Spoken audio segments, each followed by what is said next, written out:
नमस्कार, लोकजन न्यूज देख रहे हैं आप। और आज दोनों नाही कला से सामने आया जमीनी धोखाधड़ी का मामला। पूर्व प्रधान कुंवर सिंह के साथ प्रॉपर्टी डीलर भी सवालों के घेरे में। आपको बता दें, देहरादून के डोईवाला में बड़कोट डड़वा घोड़ा पीठी की एक जमीन धोखाधड़ी करके रजिस्ट्री करवा दी गई। वहीं भूस्वामी द्वारा कहा गया कि यह जमीन उनकी नहीं है। देवपाल सिंह के पुत्र सुशील द्वारा बताया गया कि हमारी जमीन नाही कला में है, वह जमीन हमने नहीं बेची है। इन प्रॉपर्टी डीलरों के द्वारा हमारे साथ धोखाधड़ी करके बड़कोट डड़वा घोड़ी पीठी 14.70 बीघा जमीन दिखाकर हमारी नाही कला वाली जमीन की रजिस्ट्री करवा दी। और वही लोग ऋषिकेश तहसील जाकर इस जमीन की फर्द को निकाल लाए थे, जबकि बड़कोट डड़वा घोड़ा पीठी पर देवपाल सिंह की कोई जमीन ही नहीं थी। मगर कुंवर सिंह ने पैसों का लालच देकर देवपाल सिंह को उस जमीन के 32,000 रूपए ब्याज के रूप में दिए। बाकी पैसे रजिस्ट्री के समय 1,78,500 रूपए दिए। देवपाल सिंह ने वह पैसे लालच में आकर ले लिए। देवपाल सिंह पुत्र सुशील द्वारा बताया गया कि मेरे पिताजी को यह पूरे पैसे प्राप्त हुए या नहीं, इसकी हमें कोई जानकारी नहीं है। आपको बता दें, 15 अक्टूबर 2010 को थानो कोठी कुंवर सिंह पूर्व प्रधान को 15,000 रूपए बीघा के हिसाब से बेच दी गई थी। कुंवर सिंह द्वारा यही जमीन धर्मेंद्र प्रसाद कुडियाल, ग्राम ढालवाला, पोस्ट ऑफिस पुणे की रेती टीढ़ी गढ़वाल को बेच दी गई। देवपाल सिंह लोकजन न्यूज के माध्यम से चाहते हैं कि हमारी जमीन की फर्द हमें वापस मिल जाए, जो धोखाधड़ी करके ली गई थी।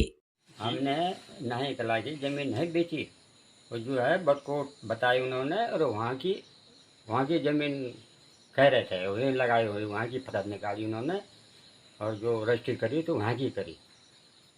हमने कोई नाही कला के साइन नहीं करे। जी हमारे पिताजी हैं, बुजुर्ग आदमी, दिहाड़ी मजदूरी करके अपना जीवन यापन करते हैं। और हमारी ज़मीन जो है नाही कला की ज़मीन है, हमारे घर की अपनी ज़मीन है। हमने वो ज़मीन नहीं बेची है।